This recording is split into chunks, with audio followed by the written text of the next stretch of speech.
어떤 병자가 있으니 이는 마리아와 그 자매 마르다의 마을 베다니에 사는 나사로라. 이 마리아는 향유를 주께 붓고 머리털로 주의 발을 닦던 자요, 병든 나사로는 그의 오라버니더라. 이에 그 누이들이 예수께 사람을 보내어 이르되 주여 보시옵소서, 사랑하시는 자가 병들었나이다 하니, 예수께서 들으시고 이르시되 이 병은 죽을 병이 아니라 하나님의 영광을 위하며 하나님의 아들이 이로 말미암아 영광을 받게 하려 함이라 하시더라.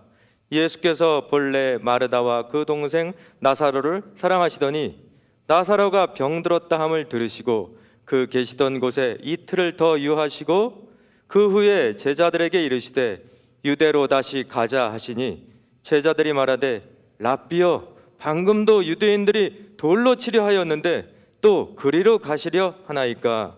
예수께서 대답하시되 낮이 12시간이 아니냐? 사람이 낮에 다니면 이 세상의 빛을 보므로 실족하지 아니하고 밤에 다니면 빛이 그 사람 안에 없는 거로 실족하느니라. 이 말씀을 하신 후에 또 이르시되 우리 친구 나사로가 잠들었도다. 그러나 내가 깨우러 가노라. 제자들이 이르되 주여, 잠들었으면 낫겠나이다 하더라. 예수는 그의 죽음을 가리켜 말씀하신 것이나 그들은 잠들어 쉬는 것을 가리켜 말씀하신 줄 생각하는지라. 이에 예수께서 밝히 이르시되 나사로가 죽었느니라. 내가 거기 있지 아니한 것을 너희를 위하여 기뻐하노니 이는 너희로 믿게 하려 함이라. 그러나 그에게로 가자 하시니 디두모라고도 하는 도마가 다른 제자들에게 말하되 우리도 주와 함께 죽으러 가자 하니라. 아멘. 오늘 말씀의 제목을 믿음 안에서 죽는다는 의미, 믿음 안에서 죽는다는 의미, 이렇게 잡아보았습니다. 새벽 말씀 치고는 좀 제목이 무겁지만 본문이 전하는 대로 전하는 것이 설교자의 의무라고 생각을 합니다. 그래서 오늘 이 본문이 하나님이 주시는, 우리에게 주시는 음성으로, 말씀으로 믿고 받아들이시기를 소원합니다. 먼저 새벽 제단에 나오시는 성도님들 주님의 이름으로 환영합니다. 또 우리 온라인으로 들어오시는 성도님들도 역시 환영하고 감사의 말씀을 드립니다. 오늘 본문은 다 한 번쯤 들어본 말씀이에요. 나사로가 병들었다가 살아난 이야기. 성경에서 죽었다가 살아난 인물들이 많이 있습니다. 야이로의 딸, 나인성 과부의 아들 먼저 생각이 납니다. 예수님이 아닌 손에 의해서도 살아난 사람들이 있어요. 바울의 손에 의해서 유두고가 살아났고 또 베드로의 손에 의해서 다비다가 살아났습니다. 구약에도 살아난 인물들이 있죠. 엘리야를 통해서 사르밧 과부의 아들이 살아났고 또 엘리사를 통해서 수넴 여인의 아들이 살아났어요. 성경에 참 많이 살아난 사람들의 이야기가 나오죠. 그런데 예수님의 부활과 관련돼서 살아난, 그렇게 말씀을 전해주는 사람은 나사로가 유일합니다. 오늘 이 사건을 통해서 하나님이 우리에게 주시는 말씀 살펴보기로 합니다. 나사로가 큰 병이 들었어요. 그런데 나사로에게는 누이가 2명 있었습니다. 잘 아시죠? 마리아와 마르다. 요한은요, 오늘 이 요한복음을 기록한 요한은 마리아에 대해서 설명을 해주고 있습니다. 2절에 보니까 이렇게 나오고 있어요. 이 마리아는 향유를 주께 붓고 머리털로 주의 발을 닦던 자여, 병든 나사로는 그의 오라버니더라. 그러니까 이제 나사로가 마리아의 오빠죠, 오빠. 하나밖에 없는 오빠가 병들은 거예요. 3절에 보면 예수님과 나사로가 얼마나 가까운 사이였는지 나오고 있습니다. 알 수 있는 표현 하나가 나와요. 3절, 이에 그 누이들이 예수께 사람을 보내어 이르되 주여 보시옵소서 사랑하시는 자가 병들었나이다 하니, 여기 이제 사랑하시는 자 요 단어에 주목해 볼 필요가 있습니다. 요 표현은 요한이 자신에게 자주 썼던 표현입니다. 요한복음에서 내가 예수님께 사랑받는 제자, 사랑하시는 그 제자. 근데 요 표현을 똑같이 쓰고 있어요. 욕심이 많고 나만 사랑받기를 원한다면은 굳이 안 써도 되는 표현이라고 보여집니다. 그런데 똑같이 썼다라는 것은 정말 이 나사로가 예수님의 사랑을 많이 받고 있었다라는 거죠. 오늘 나사로의 죽음과 이 부활 사건이 남다른 이유는 나사로가 예수님의 사랑을 정말 많이 받고 있었다라는, 예수님과 정말 친밀한 사이였다라는 것을 우리가 알았으면 좋겠습니다. 야이로의 딸 나인성 과부의 아들도 살아났어요, 예수님의 손에 의해서. 그런데 그날 만났습니다. 그날 만나서 살아난 것도 물론 기적이지만 그 전부터 예수님과의 친밀한 관계가 없었습니다.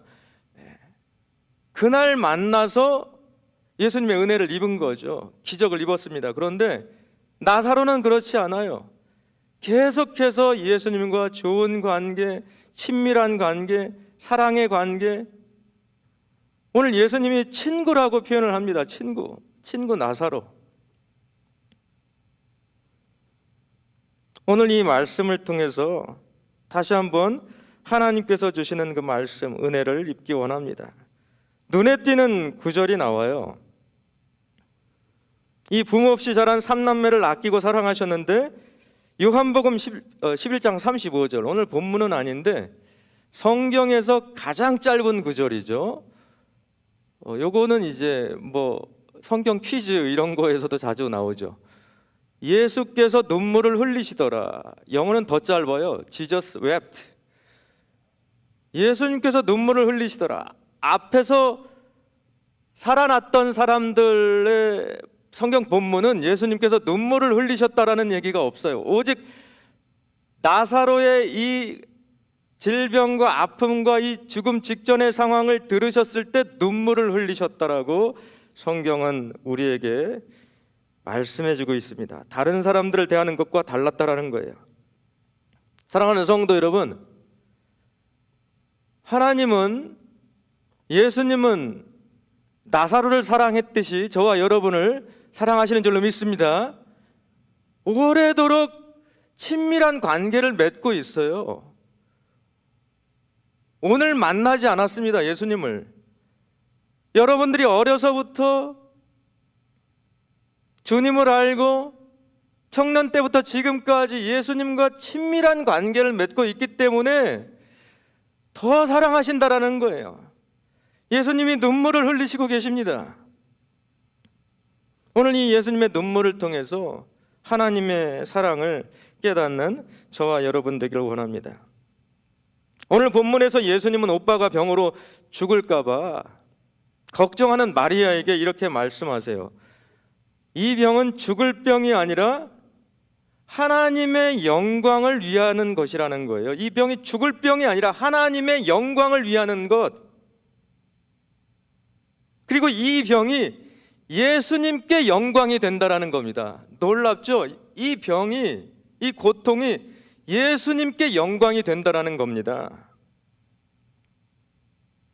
예수님은요, 이 질병을 다른 시각으로 보고 있습니다.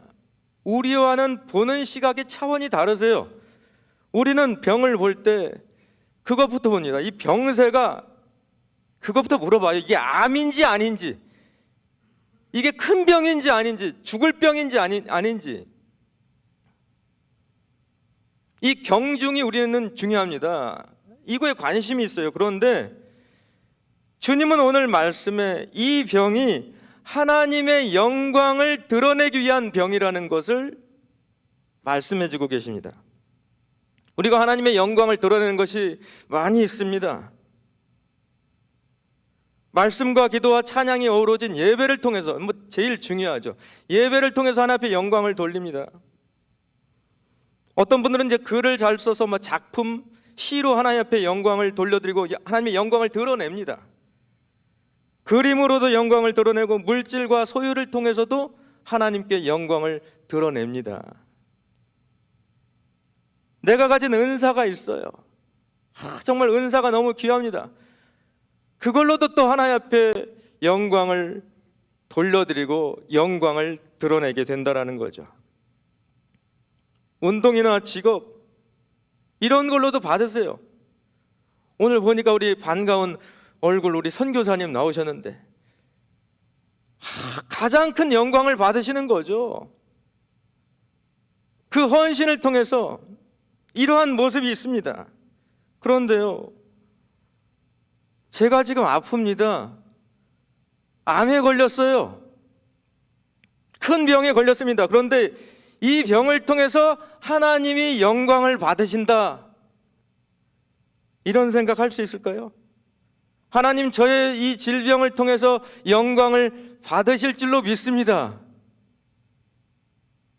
암이라는 소식을 의사로부터 들었을 때 하나님 영광 받으시옵소서, 이 고백이 나올 수 있을까요? 어렵습니다. 인간적인 섭섭함이 먼저 나오죠. 하나님, 어떻게 하고 많은 것들 중에 저의 이 질병으로 영광을 받으시기 원하신다는 말입니까? 말이 안 됩니다. 하나님, 다른 많은 것들도 있는데 어떻게 이러실 수가 있습니까? 이것이 우리의 솔직한 마음입니다. 사랑하는 성도 여러분, 오늘 본문을 통해서 하나님께서 우리에게 가르쳐 주시는 것은 감사가 우리 인생에 나오지 않는 순간, 절체절명의 순간, 한계 상황에서도 하나님의 이름이 높임을 받기 원하신다라는 겁니다. 그런 상황이 하나님의 영광이 된다라는 거예요. 생각하고 싶지만 않지만 그런 상황이 하나님께 영광이 된다라는 사실을 가르쳐주고 있습니다. 오늘 어떤 분들은 그래요. 이게 말이 쉽지요. 얼마나 힘든지 아세요? 겪어보지 않은 사람들은 말을 너무 쉽게 합니다. 맞습니다. 당사자 말고는 그 고통을 모르죠. 겪어보지 않고는 모릅니다. 그런데 뒤집어서 생각해 보면 그래서 하나님께서 영광을 받으신다라는 거예요. 하나님께 영광 돌리기 힘든 가운데 영광을 돌려드리는 것, 이것이야말로 하나님의 가장 큰 영광이 될 줄로 믿습니다. 우리 교회 아프신 분들이 참 많아요. 새벽 기도 때 이름 이제 호명하면서 부르다 보면은 끝이 없습니다. 많은 분들이 아프셔가지고. 그런데 한 분 한 분이 하나님의 영광을 위한 것입니다. 이 질병도 하나님의 영광을 위한 것입니다. 이것도 하나님의 영광을 위한 것입니다. 이렇게 말할 수 있는가? 쉽지 않습니다. 그러나 오늘 말씀은 우리에게 선포하고 있어요.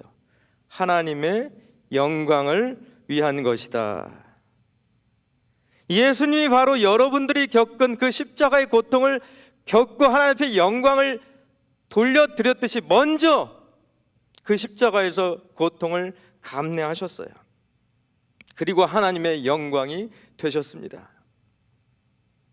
오늘 말씀은 이 병으로 말미암아 하나님의 아들이 영광을 받으실 것이다. 예수님께서 나사로에게 견디고 참고 인내하라는 겁니다. 왜? 예수님의 십자가 사건이 이제 곧 닥쳐오거든요. 이것을 견뎌냈을 때 나에게 영광이 된다라는 겁니다. 당시에는 무슨 말인지 못했을 거예요. 문맥에도 맞지 않고 왜 갑자기 예수님께서 이런 말씀을 하시는가? 요한은요, 오늘 이 말씀을 기록한 요한은 십자가와 부활 사건을 경험하고 이 말씀을 기록한 겁니다. 나사로가 죽음에서 부활하는 그 사건을 보면서 예수님의 십자가와 부활 사건을 떠올린 거예요. 그러니까 이것은 예수님의 그 십자가와 부활 사건을 암시하는 거구나. 요한도 당시는 몰랐습니다. 나사로처럼 믿음 안에서 죽는 이 죽음이 예수님의 그 십자가와 부활 사건을 증명하는 삶이구나. 믿음 안에서의 죽음은 하나님께 영광이 되는 놀라운 사건이구나. 이것을 요한이 깨달았던 것입니다. 여기 2절 다시 한번 보겠습니다. 2절에 보면은 향유를 붓는 이 사건이요, 사실 등장하지 않았습니다. 아직 12장 7절에 가서 나오는 사건을 미리 벌써 얘기하고 있는 거예요, 요한이. 요한복음 12장 7절에 가보면 예수께서 이르시되 그를 가만두어 나의 장례할 날을 위하여 그것을 간직하게 하라. 내 장례식을 위해서 하는데 너희들이 왜 자꾸 이상한 소리하고, 그냥 내버려 두라는 거예요. 마리아에게 이 비싼, 마리아가 내게 향유를 붓는 것은 내 장례를 위한, 그러니까 요한이 기록하면서 십자가 사건과 연결하고 있습니다. 마리아의 그 향유 사건을. 마찬가지입니다. 나사로가 병들어 죽음에 이른 이 사건을 예수님의 그 십자가와 부활 사건과 연결하고 있어요. 향유 옥합을 깨뜨린 사건이나 나사로의 이 질병과 또 죽음과 이 모든 것이 하나님의 영광을 위해서, 하나님의 영광이 드러나는, 예수님이 십자가에서 영광이 되신 것, 그거를 가르쳐주는 그 놀라운 사건의 그림자라는 겁니다. 그림자. 우리는 말씀 보니까 바로 이해가 되죠. 왜냐하면 이미 이 성경을 읽어서 전후 일어난 사건들을 알기 때문에 깨달아지지만, 당시에 마리아와 마르다, 동네 사람들은 이 사실을 몰랐습니다. 5절에 보면요, 예수님께서 이 가족을 사랑하셨다라고 따로 기록을 해놨습니다. 3남매를 사랑하셨다고 5절에 보면은. 그런데 무슨 이유이신지 그 다음 구절과 연결하면 이해가 잘 안 됩니다. 사랑하는 나사로가 병을 앓고 있는데 이틀을 유하셨다라고 나와요. 거기에 사랑하신다면 빨리 손을 써주셔야 하는데 이해하기 힘든 행동이죠. 이틀을 더 머무르셨던 겁니다. 빨리 와서 고쳐줘야 되는데. 우리는 늘 조급하죠. 기도하면 당장 속히 응답해 주시옵소서, 빨리 응답해 주세요. 이게 우리 민족성과 같이 맞물려 가지고 더한 것 같아요. 우리는 뭐든지 빨리 하나님 빨리 응답해 주세요. 얼마나 힘들었겠습니까? 빨리 오셔도 될까 말까인데 지금 이틀을 48시간을 그냥 지체하고 계시는 거예요. 마리아와 마르다가 힘들어. 아주 너무, 마르다 이름도 왜 그렇게 졌나 몰라요. 마르다, 피가 마를 정도로. 그냥 왜 안 오시는 거예요, 예수님? 7절에 한번 보겠습니다. 7절에 보니까 하나님의 이제 정하신 시간이 되었습니다. 그제서야 예수님께서 움직이십니다. 다시 유대로 가자. 8절에 제자들이 지금 거기 가면 죽어요, 예수님을 말리는 상황이 되었습니다. 9절에 예수께서 대답하시되 낮이 12시간이 아니냐, 사람이 낮에 다니면 이 세상의 빛을 보므로 실족하지 아니하고 밤에 다니면 빛이 그 사람 안에 없는 거로 실족하느니라. 여기서 빛이 누구예요? 당연히 예수님이죠. 근데 사실 이 말씀도 왜 또 느닷없이 빛에 대한 말씀을 하시는 상황이 맞지 않는 것 같습니다. 그런데 그럼에도 이 빛이 누구를 가리키는지는 우리는 바로 깨달아 알게 되는 거죠. 예수님이 우리 인생의 빛이라는 거예요. 예수님께서 너의 인생에 내가 랜턴이 되어주겠다, 인생이 그 어둠 가운데 전등이 되어 주시겠다라는 거예요. 여러분, 깜깜한데 플래시라이트 없이 걸어갈 수 있습니까? 못 걸어가요. 뭐가 튀어나올 줄 모릅니다. 앞에 무슨 돌뿌리가 있는지. 정말 새까맣게 깜깜한 그때는요, 꼼짝없이 움직이지 못하는 그런 상황이 옵니다. 그런 상황 아닐 것 같은데요. 왜냐하면 달빛이라도 있으니까. 그런데 달빛도 없이 정말 칠흑같이 어두운 밤에는요, 두려워요. 빛이 없기 때문에. 그러나 예수님께서 우리 인생 가운데 빛이 되어 주시겠다라는 겁니다. 예수님은 우리와 함께 하시기 위해서 이 땅에 오신 분이에요. 예수님의 이름 자체가 그렇습니다. 임마누엘, 하나님이 우리와 함께 계시다. 그 목적을 위해서 이 땅 가운데 오셨습니다. 우리가 두려움에 갇혀 사는 것을 원치 않으세요. 죄에 눌려 사는 것을 원치 않으십니다. 우리 인생 가운데 유일한 구원자, 소망, 빛으로 오신 분이 예수님입니다. 그래서 우리 인생의 길이요 진리요 생명 되시는 줄로 믿습니다. 예수님이 빛이라는 거예요. 왜 이틀을 머무셨을까요? 왜 이틀을 머무셨을까요? 나사로가 그 인생 가운데 있어서 어둠이 완전히 덮일 때까지, 죽음의 그림자가 완전히 덮일 때까지,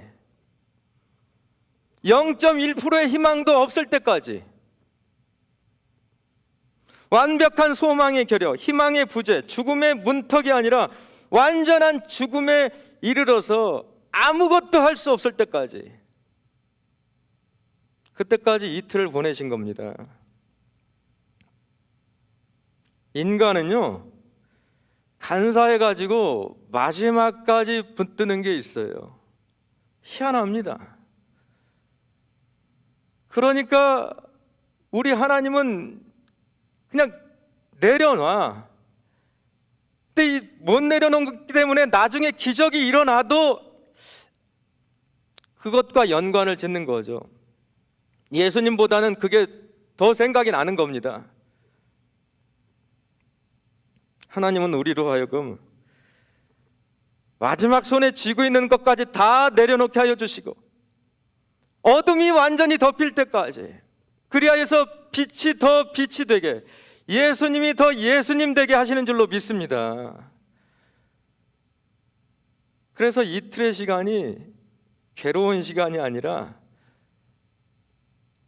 더디 먼동이 터오는, 더 기대감이 드는 그러한 시간이 되는 줄로 믿습니다. 하나님의 때가 됐을 때 하나님이 드디어 일하시고 예수님께서 자리에서 일어나셔서 유대로 오시는 줄로 믿습니다. 사랑하는 성도 여러분, 우리 삶에서 가장 두려운 것이 무엇입니까? 뭐가 가장 두려워요? 모든 것, 어떤 두려움을 다 얘기해도 죽음만큼 두려운 것이 없습니다. 우리 교회 투병 중에 계신 분들, 그런 분들 앞에서 이 제목으로 설교하는 것이 쉽지 않습니다. 그런데 본문이 가르쳐주고 있으니까 선포해야죠. 죽음만큼 두려운 것이 없습니다. 그런데 성경은 11절에 예수님은 나사로가 죽은 것을 보시고 뭐라고 표현하십니까? 잔다라는 거예요. 잔다. 이것이 예수님과 우리의 죽음을 보는 시각 차이입니다. 우리는 죽었습니다, 돌아가셨네요 하지만 예수님은 아니다, 잔다라는 겁니다. 성경은 이 죽음을 가리켜 잔다라는 표현을 많이 하고 있습니다. 잔다라는 것은 한시적인 것이죠. 시간이 지나면 깨어난다라는 겁니다. 자는 것은 언젠가는 깨어나게 되어 있어요. 그래서 예수님께서 깨우러 간다라는 겁니다. 왜? 자고 있으니까. 데살로니가전서 4장 14절 말씀, 우리가 잘 아는 말씀이죠. 우리가 예수께서 죽으셨다가 다시 살아나심을 믿을진데, 예수께서 죽으셨다가 부활하심을 믿을진데 믿으십니까? 이와 같이 예수 안에서 자는 자들도 잔다라고 표현을 했어요. 하나님이 그와 함께 데리고 오시리라. 예수님과 함께 데리고 오시리라. 할렐루야. 그러므로 예수님의 부활하심을 믿고 예수 안에서 죽은 자들은 잔다라고 표현을 해야 됩니다. 잔다. 주무시고 계시구나. 요한은 여기서도 예수님과 제자들의 대화를 친절하게 설명해 줍니다. 12절에서 13절, 제자들이 이르되 주여 잠들면 낫겠나이다 하더라. 예수는 그의 죽음을 가리켜 말씀하신 것이나 그들은 잠들어 쉬는 것을 가리켜 말씀하심인 줄 생각하는지라. 이걸 볼 때 제자들이 공감 능력이 떨어져요. 그냥 심각한 질병이 아닌 것으로 약간 시름시름 앓다가 지금 편히 자나 보죠. 그런데 나사로는 심각했습니다. 죽어가고 있었어요. 아니, 이제 숨을 거두었습니다. 더 이상 의학적으로 산 사람이 아니에요. 죽은 사람입니다. 호흡이 없어요. 모든 것이 정지됐습니다. 그런데 이러한 나사로의 모습을 보시면서 잔다라고 말씀을 해 주고 계십니다. 죽음에 대해서 예수님은 끝이 아니라 일시적인 수면 상태다 말씀해 주십니다. 오늘 주님께서 이 죽음에 대해서 선포하신 자는 것이다, 이 말씀을 마음에 새기시고 믿으시는 저와 여러분 되시길 바랍니다. 예수님이 보여주셨고 예수님의 말씀을 믿는 것 너무 중요합니다. 예수님이 보여주셨어요. 예수님은 이 수면 상태가 영원하지 않다라는 겁니다. 예수님이 곧 깨우러 오신다라는 거예요. 데살로니가전서 4장 16절에서 17절, 너무나도 이것도 잘 아는 말씀이죠. 주께서 호령과 천사장의 소리와 하나님의 나팔 소리로 친히 하늘로부터 강림하시리니 그리스도 안에서 죽은 자들이 먼저 일어나고, 이 먼저에 동그라미 하시기 바랍니다. 먼저 일어나고 그 후에 우리 살아남은 자들도 그들과 함께 구름 속으로 끌어올려 공중에서 주를 영접하게 하시리니 그리하여 우리가 항상 주와 함께 있으리라. 이제 영원토록 있는 거예요. 주의 호령과 천사장의 소리와 하나님의 나팔 소리가 울려 퍼질 때 죽은 자들이, 자고 있는 자들이 먼저 일어나고, 여러분 보세요. 먼저 일어난다라는 거 얼마나 영광스러워요. 인간적인 슬픔과 눈물과 애통함이 있지만 살아있는 자보다 먼저라는 우선권, 관심을 먼저 받는다라는 거예요. 우선권이 누구에게 있다? 자는 자들에게 있다라는 것 기억하시기 바랍니다. 여러분, 왜 이렇게 순서를 정해놨을까요? 굳이 누가 먼저 일어나고 누가 나중이고 왜 이렇게 순서를 정해놨을까?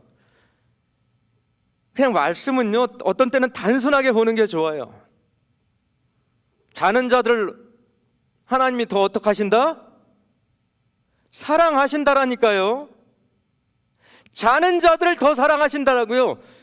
믿음을 이 땅에서 잘 지키다가 열심히 충성하다가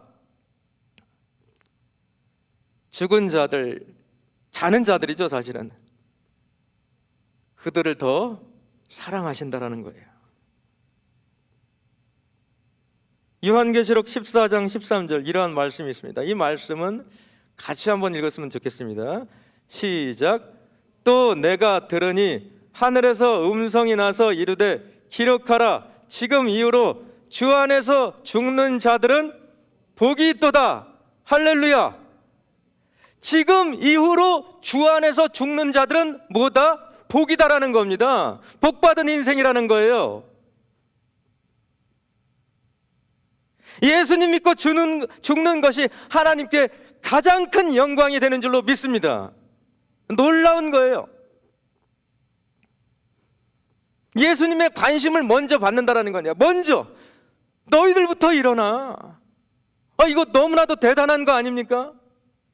내가 관심을 최우선이구나. 내가 최우선. 그러니까 뒤집어서 생각해 보면 진짜 예수 믿고 죽는 것이 진짜 복이고, 예수님 모르고 예수 믿지 않고 죽는 것은 가장 큰 불행입니다. 가장 큰 불행이에요, 사실. 여러분이라면 어느 죽음을 택하시겠습니까? 마지막으로 이제 15절 보겠습니다. 15절. 내가 거기 있지 아니한 것을 너희를 위하여 기뻐하노니 이는 너희로 믿게 하려 함이라. 그러나 그에게로 가자 하시니.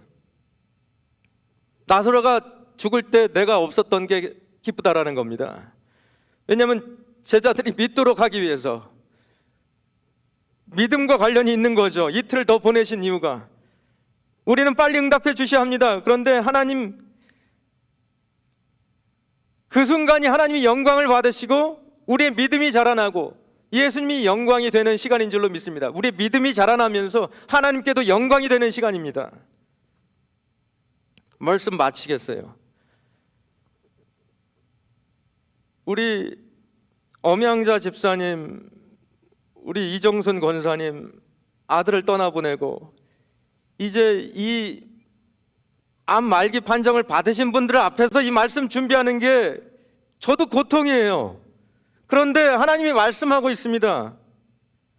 이 병이 바로 하나님의 영광을 위하는 것이라는 거예요. 하나님의 영광, 예수님께 영광이 된다라는 겁니다. 힘들지만 그렇다라는 거예요. 이 고통이 빨리 지나가기만을 원합니다. 우리는 빨리 끝났으면 좋겠어요. 그런데 이틀의 시간을 더 보내게 하십니다. 이틀. 저와 여러분의 삶 가운데 이 이틀의 시간이 너무나 많은 거예요. 왜 기다리게 하십니까? 언제까지 기다려야 돼요, 주님? 언제까지요? 소망이 완전히, 인간적인 소망이 완전히 사라질 때까지. 진짜 예수님 이름 부르는 그 시간이 될 때까지. 예수님밖에 없습니다. 진짜 이제 없어요. 아무것도 없습니다, 주님.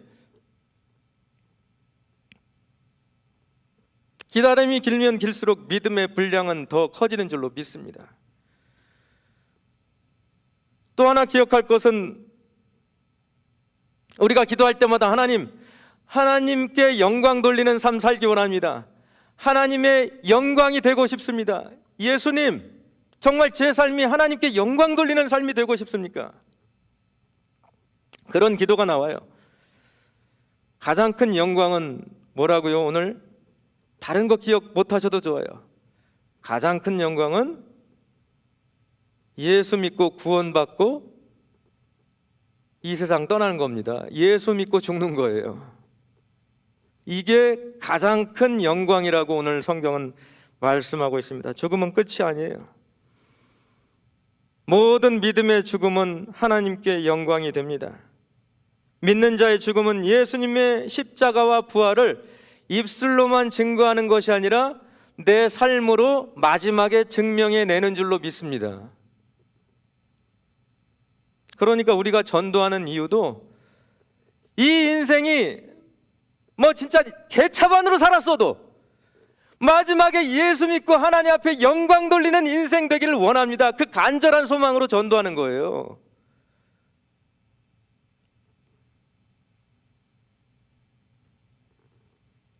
우리가 정말 예수님의 부활을 맛보기 위해서, 예수님이 영광이 되신 그 부활을 경험하기 위해서 오늘도 믿음으로 나아가는 줄로 믿습니다.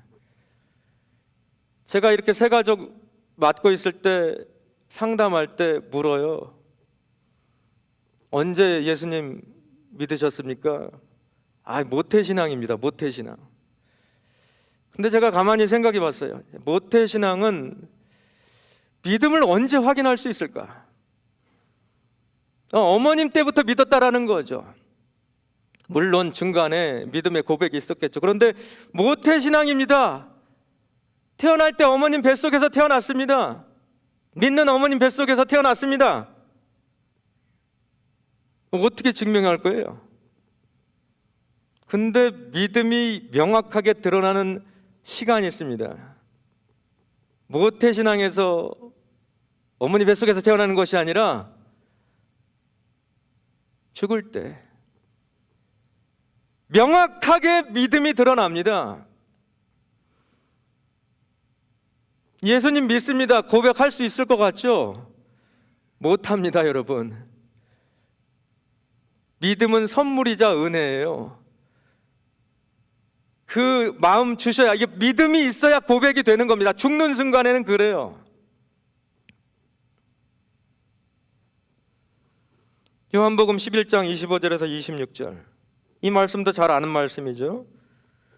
같이 한번 읽겠습니다. 시작.